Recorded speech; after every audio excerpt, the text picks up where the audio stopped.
Welcome back to the show, everybody. This is the Shankly Sessions, the Liverpool podcast we bring you each and every week.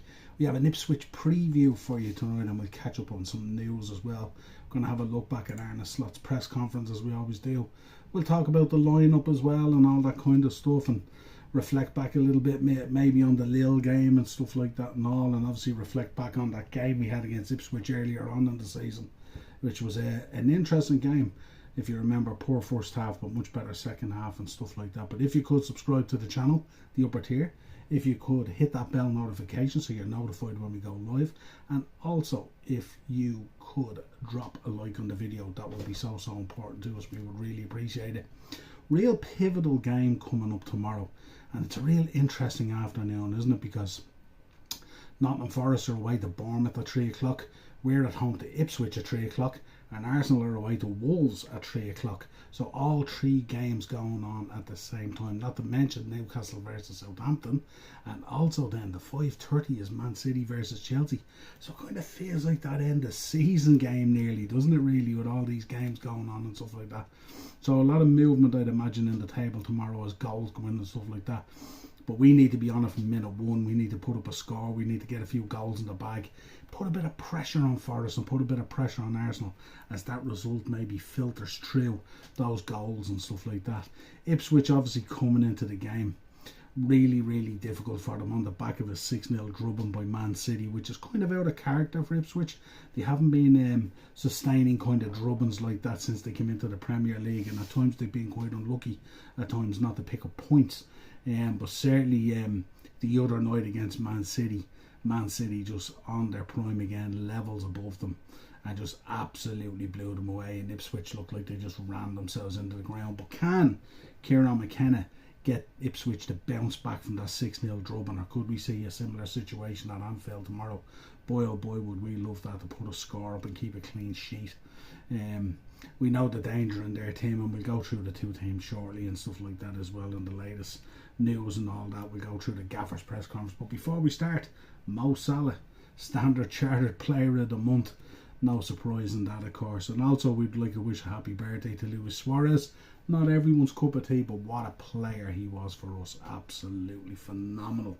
And of course Liverpool, 11 million subscribers now on YouTube. Absolutely phenomenal as the club grows its global presence, stuff like that.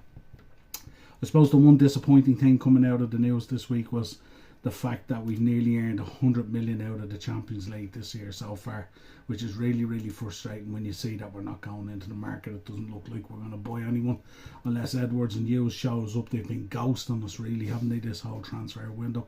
Are they going to purchase someone? Are they going to bring someone in? Certainly we will be crying out for a left back. I'm so frustrated listening to about players that we admire, and players we keep an eye on, and players that we scouted, and the persistent suitors is the latest one. You might have seen my tweet there yesterday out of frustration that I'm just sick and tired of it at this stage. 100 million there in the bank already from the Champions League. Go and spend it. Give Arne Slot that player or two in the January window that he needs to push him over the line, and let's get this league home, and let's get this Champions League home. Really important that we do that, because as the season goes on and as we get out of January into February and all, the games are ticking fast. They have been all season. Literally the boys are dealing with 2 to 3 games a week, because we're literally involved in everything till the latter stages, and lots of big games coming up for us.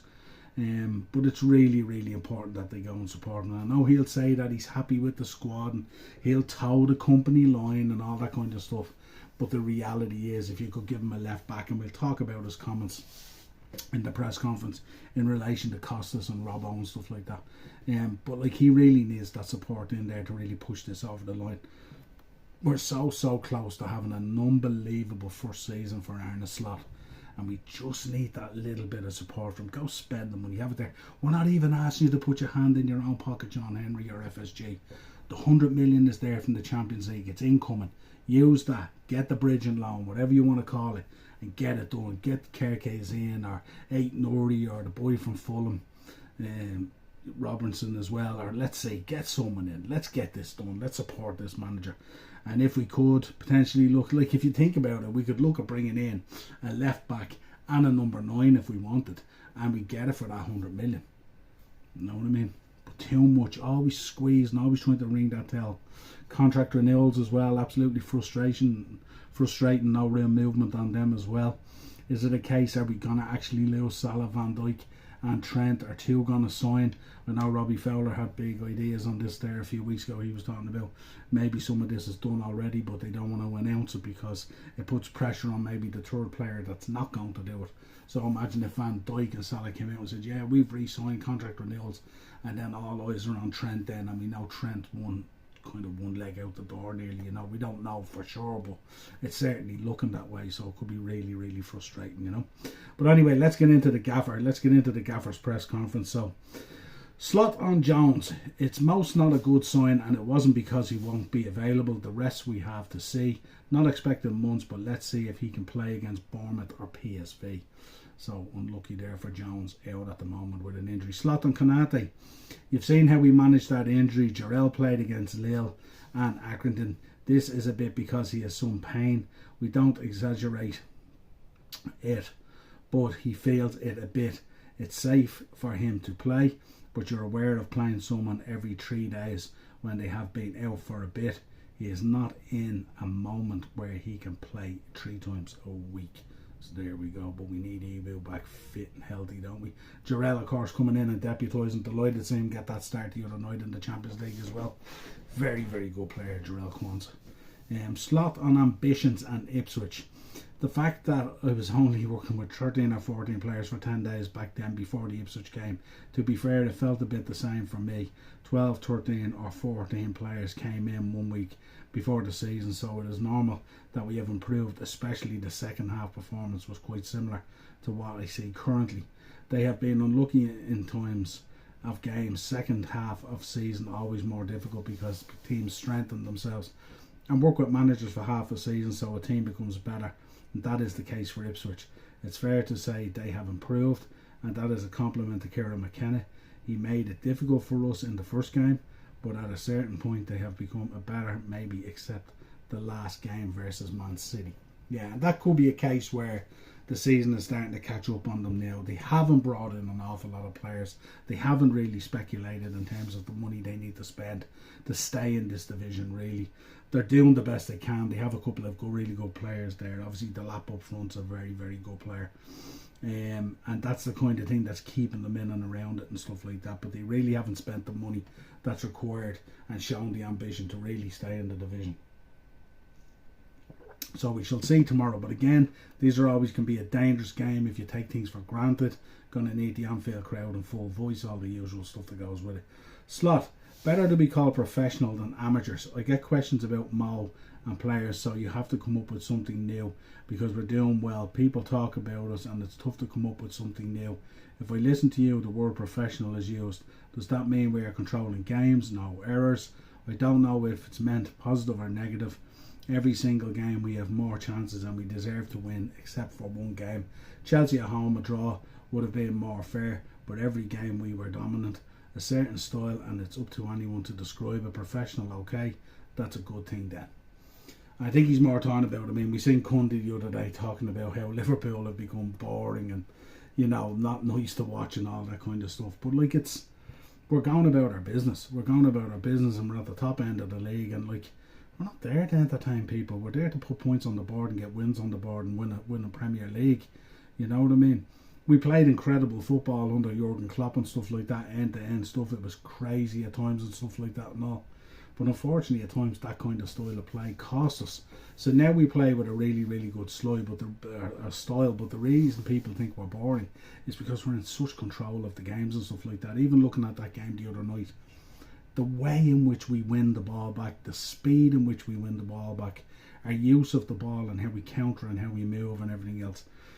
And the way we just control games and find it at times easy to do it is frustrating for people watching it. Slot on Elliott. Just keep bringing in performances like he is. It's not only about the players, it's about the competition, and he is competitive. He is competition with 5 players and some youngsters as well. Water, Ryan, Curtis, Mackin himself, the midfielders we have at the moment. So he has to bring up performances like he has, and then his playing time will increase.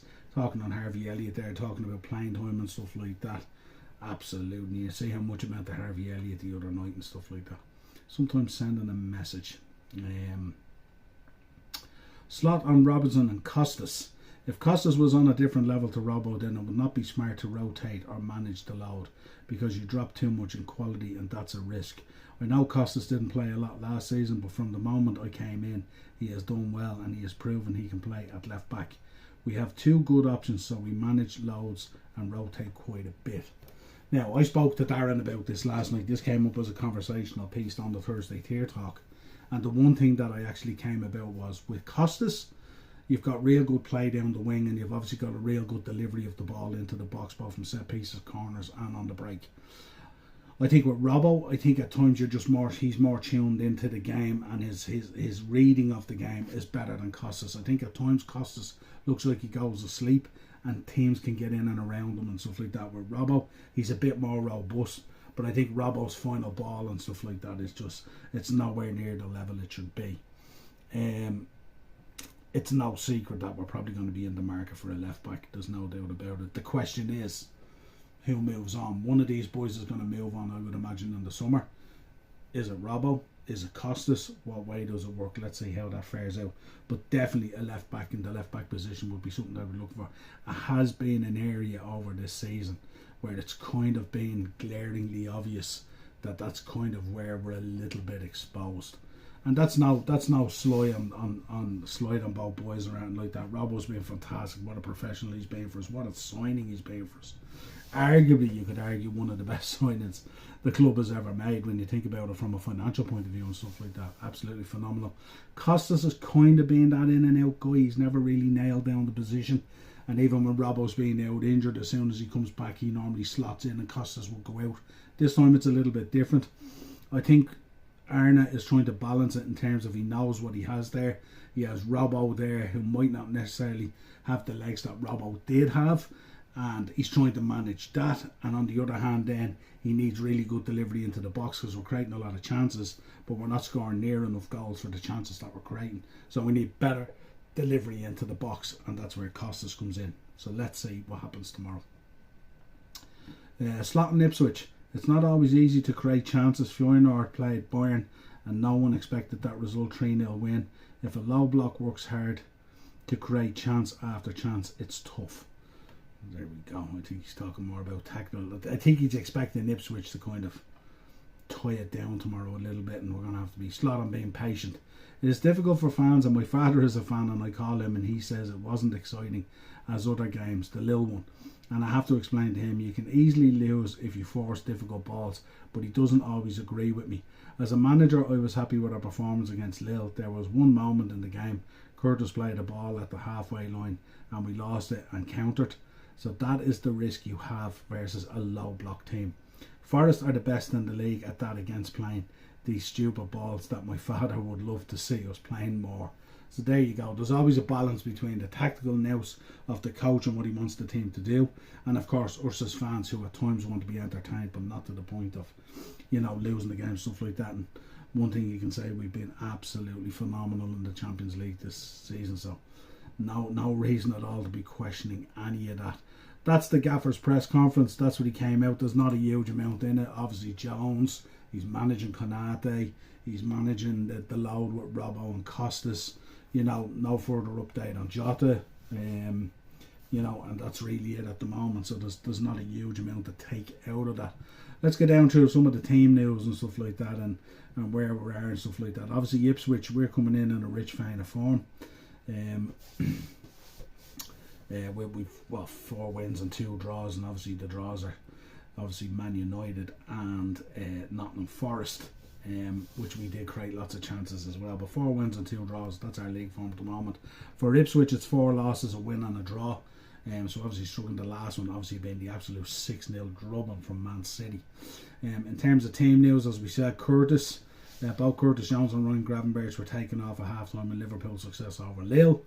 The latter's substitution was simply to give him a rest, but Scott confirmed that Jones had suffered a slight injury and was forced off the pitch. We've seen that anyway. Jota obviously still out, and Joe Gomez obviously out with the hamstring. So there's a few people out there at the moment. We could see the reintroduction of Cody Gakpo. Let's see what happens there. Or has Darwin done enough to coming out of the Brentford game? Has he done enough to keep a place there, or what do we think? Ruud van Nistelrooy and obviously Robin van Persie by becoming just the third Dutch player to score in 5 straight Premier League home games. That could be interesting. Cody Gakpo.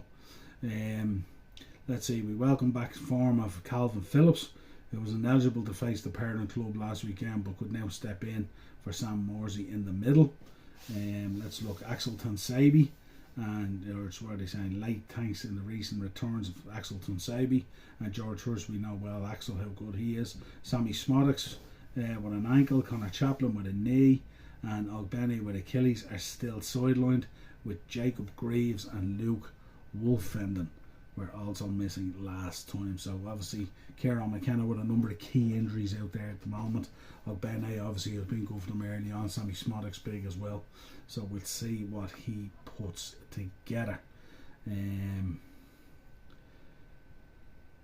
he's talking about loanee from Brighton, obviously Julio Enciso could come in as a rival confirmed on Thursday, and he's unlikely to come into contention for a start just yet. So looking at the possible lineups there at the moment, Alisson, Trent, Konate, Van Dijk. What did we think actually of Conor Bradley's performance the other night?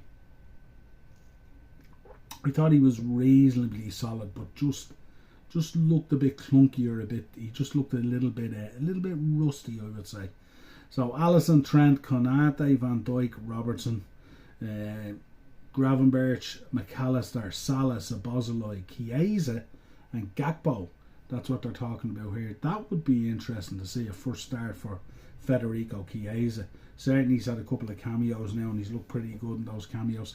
Has he warranted a starting position, and would it allow the gaffer to rotate as well, or is it the roll of a dice? Could it be a huge risk? But certainly he brings a certain amount of energy and very dangerous cutting in from the left onto the right, like a mirror image of what Salah does on the right, cutting into the left. But certainly lots of energy, and we shall see. For Ipswich, you got Walden, Tuanzebe, O'Shea, Greaves, Davis, Phillips, Kayusta, Johnson, Hutchison, Philogene and Delap. Philogene, that signing they brought in as well. So the prediction at the moment, what are we going for as a prediction in this, Reds? Drop it into the comments if you're watching it on the replay. Hopefully a clean sheet, maybe a 2 or 3-0. I'd be happy enough with that. We don't need to go to the dizzy heights of Man City. We just need to focus on putting the 3 points on the board. And if we can score a couple of goals early enough, get our nose ahead into a comfortable kind of game, and send that message across to Molyneux and send that message across to Bournemouth. This could be a huge weekend for us, because if we can put a win on the board, if Arsenal struggle against Wolves, and it's not saying that it would or wouldn't happen, it could easily happen. Tough place to go. And obviously Nottingham Forest are away at Bournemouth, who are absolutely flying at the moment as well. Both those teams drop points and we put 3 points on the board. Could be a very, very interesting weekend where we extend the gap again. And that's exactly what we want. Keep on building and building on that and keep that pressure going there. But at the moment I'm going for kind of a 2 or a 3-0. I'd be very, very happy with that. Obviously the clean sheet is key as well, but I'd like to see a couple of goals. And if Chiesa does start, I'd love to see him bang a goal, especially at the cop end. That'd be pretty cool to experience that and stuff like that. Also Cody, looking at that Dutch record, that'd be pretty cool as well. So if he could get one as well. So who are we talking about? I also had Trent in my beat the bookie bet as well for a goal or an assist. So you want Trent with a free kick, you want Cody with a cut in, and we want Chiesa with a cut in. That'd be pretty cool. So let's see if that happens. Let's see if that's the lineup. That's a kind of a shout there. Would he go with Robertson over Costas, or would he want the skill of Costas in the delivery and stuff like that? And does he go with Trent, or does Conor Bradley maintain his position in there as well after the substitution the other night? Has Chiesa done enough to show that it's time to start? Surely to God it's time for this guy to start. Yeah, we'll keep an eye on the window as well, and we keep an eye if there's any announcements on contract renewals. Surely we're going to announce something before the end of next week, because surely we're going to either get a couple of contract renewals or we're going to get a couple of people in the door. But it's really frustrating in the fan base at the moment, and this is what we said. This is what we said all along, that Liverpool's biggest problem is going to be internal. How these contract renewals are perceived and how they go, and various other things internally as well. If we do not sign players and support the manager, we are in a fantastic position right now. We're top of the Premier League, we're humming. We're top of the Champions League, we're humming. But we know, as Reds fans, and we've seen it over the last number of seasons now, this can unwind and get really bad really quick if we're not really careful. So let's try and do the things that need to be done, get the boys and the gaffer over the line. As always, up the Reds, top of the table. Let's keep that going. And let us know your comments. Let us know your starting 11. Would you start Chiesa? Does Robertson come in? Would you be starting Trent, or does Conor Bradley maintain position? And what way would you structure that midfield? Would you rest Gravenberch and put Endo in there? Or would we be making too many changes and really, kind of not taking Ipswich serious? So let's see how it goes. But obviously going to be an electric match, and let's see how the other results go. Could be a really good weekend for us Reds. Until next time, folks, subscribe to the channel, hit the bell notification button, and drop a like in the video. This is the Shankly Sessions, the Liverpool podcast we bring you as part of the upper tier offering. And we will talk to you again Monday. We will be back with the Monday mashup. Tuesday, I think we're back with Pro Wrestling Weekly. We've got our big Royal Rumble show where we're going to be drawing numbers for everyone in the chat, with your chance to win baseball caps, t-shirts, mugs, all that kind of stuff, upper tier stuff. Or if you're a Liverpool fan, I'm sure we've Shankly Session stuff lying around as well. And then I'll be back Thursday for the usual Thursday tier talk with Darren. Have a safe weekend. Enjoy the football, folks, and we will talk again real soon.